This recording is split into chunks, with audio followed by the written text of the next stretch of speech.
Enfermos graves que se aparcan y pacientes leves que tienen prioridad. Criterios empresariales que pesan más que los médicos. Plantillas sobreexplotadas y grandes multinacionales del pelotazo. Con lo que era la sanidad española. Hospital público, gestión privada. ¿Qué podría salir mal?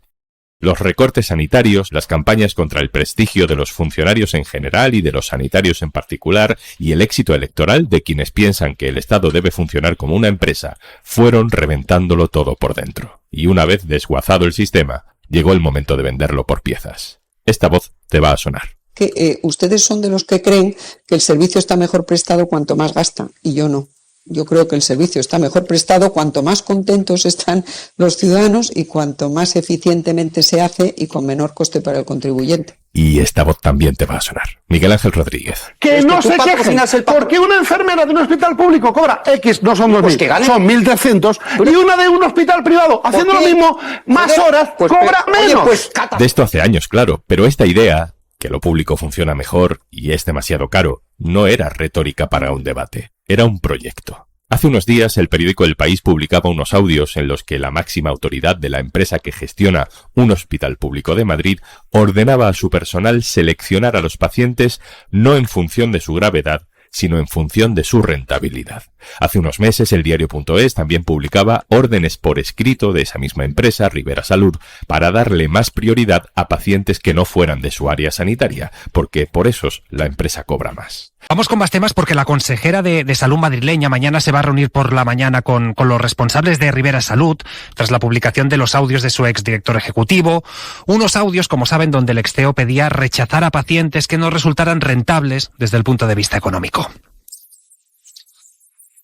Y habrá que ver qué sale de este encuentro, aunque en las últimas horas Ayuso ha intentado reducir el escándalo a nada, una disputilla entre directivos, y de hecho hoy mismo la consejera ha sido infinitamente más crítica con los partidos de izquierda que piden explicaciones. Son viles, son mezquinos y no les importa realmente, ni a la ministra ni a toda la gente que está ahí, le importa el tesoro más preciado que tenemos, que es la sanidad. Los argumentos de la comunidad, por cierto, que se parecen curiosamente a los del CEO Pablo Gallar, que este fin de semana hacía llegar un nuevo audio de esa famosa reunión. Una lista de espera mucho menor de la que de la pública. Lo que estamos hablando aquí es cómo podemos hacer para que Torrejón sobreviva. Un audio que no es incompatible con lo publicado inicialmente. Mañana Pablo, la consejera, se reunirá por fin con los directivos de Ribera Salud. Hay que pensar que esta no es ni mucho menos la primera vez en que los intereses de empresas privadas del ámbito sanitario, y más concretamente de Ribera Salud, entran en conflicto con los intereses de los pacientes. Hablando de cómo funciona un hospital. Estamos hablando de cómo funciona un modelo, una filosofía para gestionar la sanidad pública. Esa ideología se concretó en España por primera vez, de manera más clara al menos, en la Comunidad Valenciana. Eran los años del pelotazo, de las privatizaciones de los 90, del todo va a salir bien. Nos lo recuerda el director del diario.es en la Comunidad Valenciana, Sergi Pitarch. Hola, Juanlu. El modelo Ribera Salud, que se implantó en los gobiernos del PP de Eduardo Zaplana, se llama modelo Alcira porque se hizo en el hospital de Alcira. Entonces lo que se hizo es privatizar toda un área de salud, no solo el hospital, sino también los ambulatorios. Aquí la historia era que, con la excusa de reducir costes sanitarios, darle la gestión de toda el área de salud a una empresa privada, en este caso a Ribera Salud. Después ese modelo se fue implantando en otras áreas sanitarias, pero en este caso el modelo donde más dinero gana no es tanto en la concesión, sino como todo el negocio que se genera alrededor de la concesión.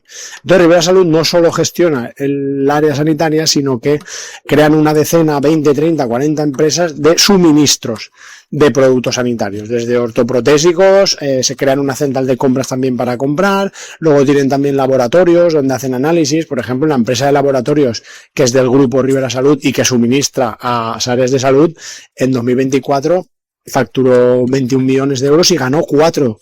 Eso es más de un 20% de rentabilidad. Eso es súper difícil y es ahí donde se ve dónde está el negocio. No tanto en la concesión, que también, como en todas las empresas que giran alrededor y que suministran a la matriz Ribera Salud.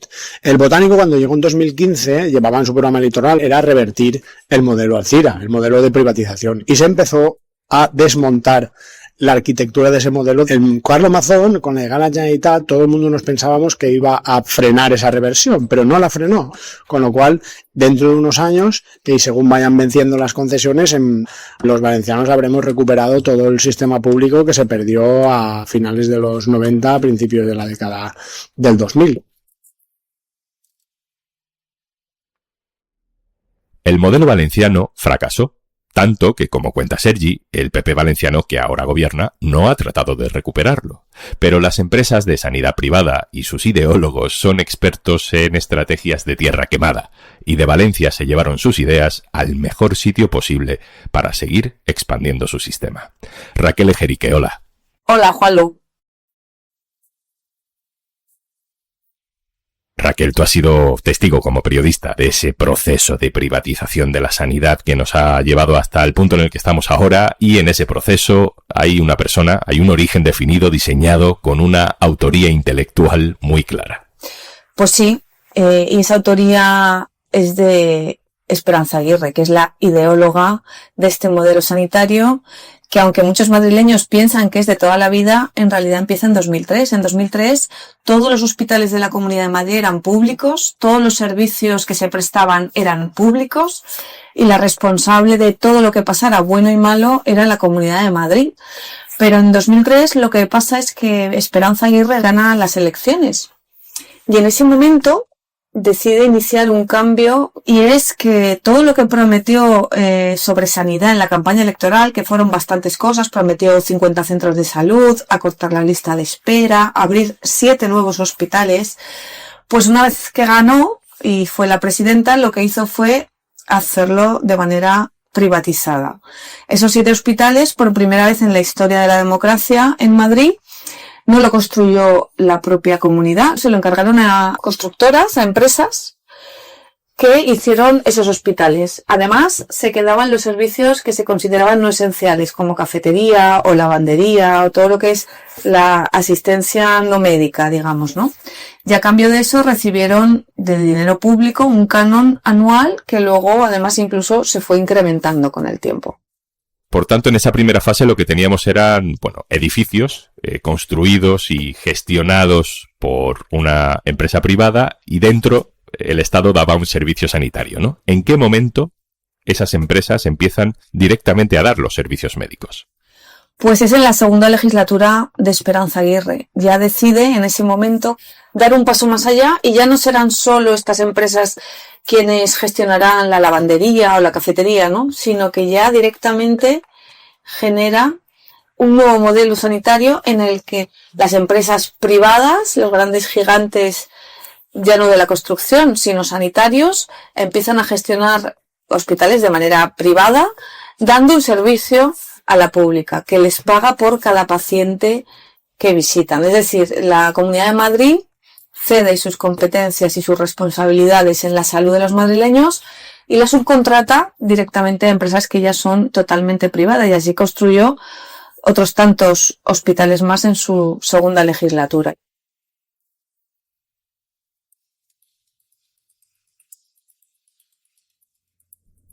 Raquel, la última. Tú eres de Valencia, yo soy de Andalucía, y aquí estamos, hablando de sanidad madrileña, ¿no? Por mucha rabia que nos dé el centralismo, el triunfo o fracaso de ese modelo, como ya pasó con Valencia, pues afecta a la gestión sanitaria de otras comunidades. Bueno, porque Madrid tiene una potencia como altavoz, y este mantra de lo privado es mejor, la privatización es más eficaz, es algo que se ha repetido, que ha calado, que ha permeado en todo el territorio español, aunque no siempre esté apoyado en datos. De hecho, creo que este modelo de privatización de Madrid, aunque no se ha exportado tal cual a muchas autonomías, sí que ha supuesto mucha inspiración, muchos lemas, ideas que ahora sabemos que ni fueron tan buenas, ni tan excelentes, ni es la panacea para resolver los problemas que existen en la sanidad. Las arcas públicas ponen dinero de manera más o menos constante cuando estos recintos privados lo necesitan, porque las empresas sanitarias suelen decir que no llegan con los cánones que les paga la pública. Esto es todo un poco opaco en Madrid. No hay auditorías colgadas, hay que pedirlo por transparencia. O, por ejemplo, se ha superado la barrera psicológica del 1 millón de pacientes que esperan una prueba diagnóstica. Todo esto da una imagen mucho menos idílica de lo que nos ha vendido el Partido Popular en estos últimos 20 y pico años que ha gestionado la sanidad. Cuando escuchamos que los presupuestos han subido la partida de sanidad, hay que tener en cuenta que en el año 2022 casi la mitad del dinero destinado a la sanidad en Madrid iba precisamente a estas empresas privadas. Necesidad de la nueva ley que ha anunciado la ministra de Sanidad, Mónica García. Hace 7 años el gobierno del Botánic dio por terminada la privatización del Hospital de Alzira, el modelo que puso en marcha en Valencia Zaplana y que el PP de Madrid importó con entusiasmo a 4 hospitales. Carmen Montón cuenta que los escandalosos audios del CEO de Ribera Salud sobre Torrejón es lo que vieron en Alzira cuando iniciaron la reversión pública. Falta de transparencia, inestabilidad laboral, plantillas reducidas, selección de pacientes en función de la rentabilidad, recortes asistenciales y en farmacia o falta de inversión tecnológica. Fue una gestión hostil, opaca y con sobrecostes. Montón advierte también del enorme poder que tienen estas empresas que están haciendo mucho negocio y dinero a costa de la salud. Contra el gobierno valenciano, Ribera Salud utilizó la justicia, presentó 50 recursos y todo tipo de campañas y malas artes, dice, incluyendo ataques personales. La empresa no facilitó una transición pacífica y no cesó las hostilidades ni judiciales ni mediáticas. Ribera Salud fue una empresa que no quiso abandonar la salud como negocio y para tal fin no le importaron los medios. Fue la primera reversión pública. La exministra señala que se demostró ya en 2018 que se puede acabar con el modelo Alzira y que las privatizaciones no tienen por qué ser para siempre. Pues os voy a pedir brevedad, un minutillo por cabeza, que quiero asomarme a Siria. Pero, Carlos, ¿realmente hay margen para acabar con este tipo de prácticas, para que un servicio esencial, un derecho constitucional, algo como es la sanidad, se pueda preservar de los intereses privados y económicos? Bueno, hay margen, claro que hay margen. Lo que pasa es que los gobiernos, sobre todo el particular gobierno de Madrid, pero muchos gobiernos del PP tendrían que cambiar la filosofía, porque muchos gobiernos del PP están a favor, y de hecho lo han implementado, de este tipo de cuestiones. Obviamente defienden que se hagan bien, todo lo que tú quieras, pero es una cuestión de modelo. El otro día hablábamos con la presidenta de Madrid en el Congreso y justo lo que le preguntábamos es, pero esto no les hace cuestionar el modelo, porque además el modelo de Torrejón es muy particular, no es el que está extendido en toda la comunidad, y claramente, como pasó en Alzira, como pasa aquí, claramente está metiendo el código privado de maximización de beneficio, y eso no puede salir bien para el paciente. Si es que los audios son clarísimos, lo que está diciendo el CEO, incluso los audios que él ha revelado, es, bueno, es que hemos aumentado la lista de espera para poder volver a ganar dinero de entre 4 y 5 millones de euros. Es clarísimo, es imposible saltarlo, y vamos a ver si la Comunidad de Madrid no comete la torpeza, que yo creo que la está cometiendo en los últimos días, pero espero que cambien de estrategia, de ponerse al lado del CEO, porque es que claramente es la posición perdedora entre los pacientes y un señor que habla de 4 o 5 millones de beneficio. Yo creo que la gente, incluso los votantes del PP, se van a quedar con los pacientes, ¿no? Lucía. Bueno, a mí me da igual lo que piensen los votantes del PP, el escándalo es el que es. Bueno, pero son los que influyen en Ayuso. Bueno, no, pero entiendo, digo. Quiere decir que esto afecta a todos los claro. Madrileños, vamos, incluso diría los españoles, ¿no? Yo creo que la Comunidad de Madrid pues debe investigar hasta donde sea posible y hasta el final para saber lo que ha pasado en el Hospital de Torrejón, y tiene que darnos una explicación a todos los madrileños y, por supuesto, tomar todas las medidas para que esto no se pueda volver a repetir. En cuanto al debate general que plantea Carlos, creo que, en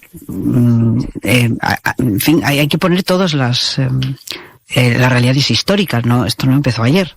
Esto es una ley del año 97 que presentó el expresidente Aznar, que apoyó el Partido Socialista, abrir la gestión privada en los hospitales públicos. Cada autonomía lo aplicó según sus competencias, y en muchas comunidades del PSOE también lo aplicaron, particularmente la Comunidad de Cataluña, por ejemplo, tiene algunos ejemplos también. O sea que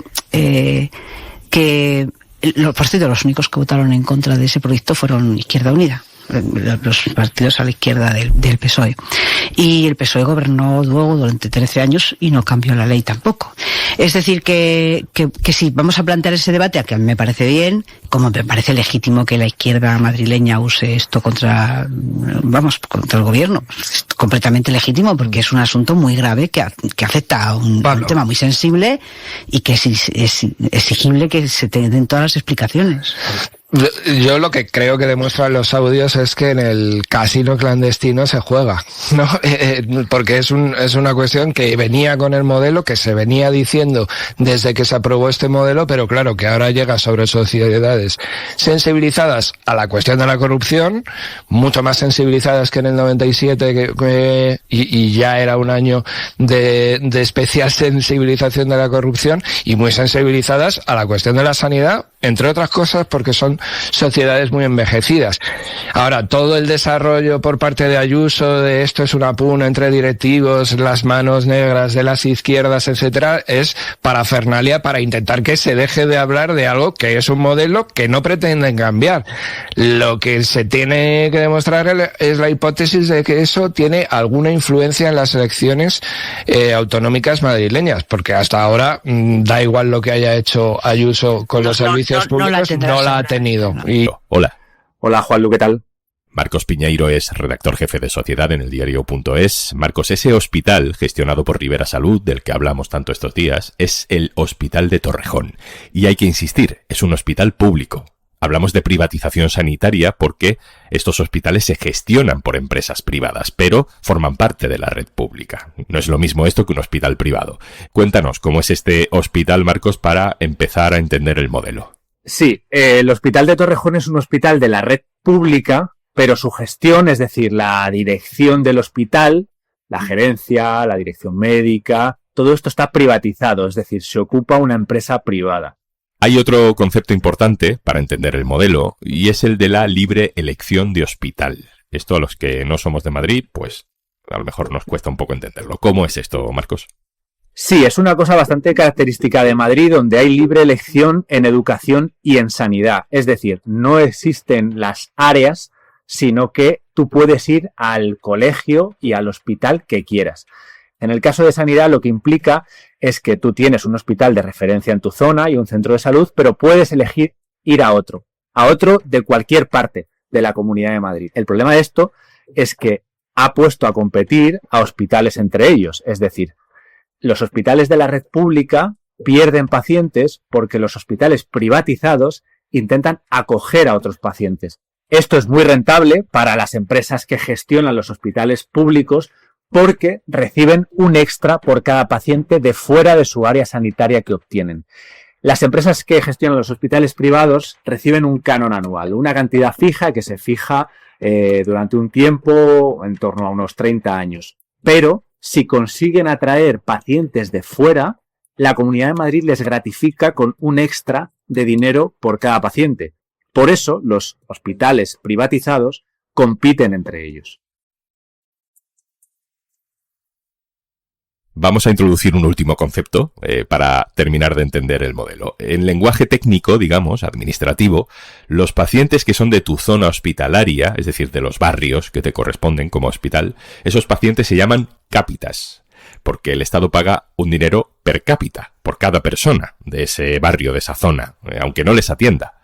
Y los pacientes que llegan de fuera, porque te eligen, son los no cápita. Y a esos, por los que ya hay algún hospital cobrando en su zona, si cambian de zona y van al tuyo, eso te lo pagan aparte. Y creo, Marcos, que esta es la razón por la que este modelo de competencia entre hospitales no tiene sentido ni para quienes crean en la libre competencia.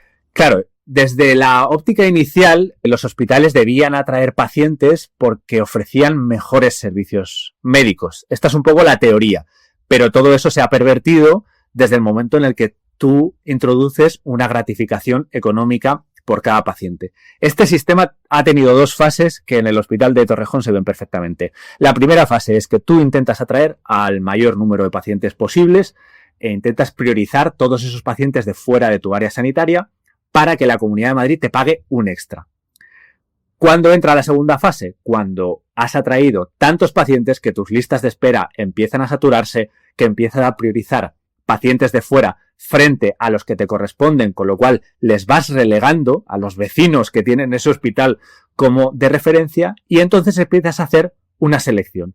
Es decir, te empiezas a quedar con los pacientes más rentables, que son todos aquellos que tienen patologías leves, que puedes despachar en una consulta rápida de menos de 5 minutos, que puedes dar una receta, que se vayan a su farmacia y ya están atendidos, y empiezas a excluir a todos esos pacientes complejos. Por ejemplo, los pacientes oncológicos que acuden a ese centro a una segunda o una tercera opinión sobre su cáncer. Eso implica muchas pruebas, paso por especialistas y, en definitiva, desde la óptica de la empresa privada, supone un gasto que hace que no sea rentable el dinero que luego reciben de la comunidad. Y entonces llegamos a esas declaraciones desveladas por El País en el que el CEO, el gran jefe de Ribera Salud, le pide a su plantilla que desanden ese camino, que hay que engordar las listas de espera. Sí, básicamente es cambiemos la estrategia. En lugar de coger pacientes de fuera a mansalva, empecemos a ser algo selectivos y cojamos solo aquellos que nos van a ser rentables, es decir, pacientes leves por los que vayamos a ingresar dinero. Nada de pacientes graves que nos vayan a costar dinero. Hay mucha gente que se pregunta cómo se gestiona el personal de estos hospitales. ¿Son funcionarios? ¿Son empleados de la empresa privada que gestiona el hospital público? ¿Cuál es el ambiente en estos hospitales ante este tipo de dinámicas tan perversas? Marcos. A ver, en la estructura de un hospital privatizado creo que hay dos áreas diferenciadas y en este caso enfrentadas. Una es la dirección, donde está la gerencia, la dirección médica y la dirección de enfermería, que es seleccionada directamente por la empresa que gestiona ese hospital, que en este caso es Ribera Salud. Y por otro lado está todo el cuadro de trabajadores que pertenecen a la sanidad pública, que son médicos, enfermeros, etcétera, que tienen que cumplir, en teoría, las órdenes de esa dirección. ¿Qué pasa? Que se generan conflictos como el que estamos viendo aquí. La dirección da una serie de órdenes para abaratar costes y los médicos intentan resistirse. En el caso del Hospital de Torrejón han sido muy combativos, han enviado escritos, se han plantado ante la dirección. Pero claro, eso tiene consecuencias. Hay médicos que han acabado señalados dentro del hospital, a los que se aparta de sus responsabilidades. Pero también nos cuentan que hay médicos que se han plegado, entre otras cosas, porque una de las estrategias de la dirección del hospital era pagar más a todos esos médicos que metían en sus listas de espera a esos pacientes de fuera rentables, en su nómina se les pagaba un extra. Marcos, la última para ti. La gestión sanitaria siempre es gestión de prioridades, no seamos ingenuos. No hay camas infinitas, no hay médicos infinitos. Está claro que todo tiene un límite y hay que elegir a quién se trata primero y a quién se trata después. Y eso se ve clarísimo, por ejemplo, en urgencias, ¿no? Pero esto es otra cosa. Sí, es básicamente el problema cuando pones a gestionar un servicio público a una empresa privada. Esa efectivamente necesidad de utilizar recursos escasos, de priorizar, de hacer un triaje, por ejemplo, que es lo que se hace en urgencias, se hace con criterios médicos y con criterios de atención al paciente cuando el servicio lo da lo público. En el momento en el que tú metes a gestionar a una empresa privada, empieza a poner por delante criterios de rentabilidad cuando ve que los criterios sanitarios no le hacen ganar dinero, cuando ve que se está gastando el dinero en atender pacientes. Con lo cual, empieza a revertir el sistema para que la prioridad sea ahorrar. Se ahorra con menos material, con menos personal y con menos pruebas. Y ese es el problema que estamos viendo ahora en el Hospital de Torrejón. Marcos Piñeiro, compañero, muchas gracias. A ti, Juanlu, muchas gracias.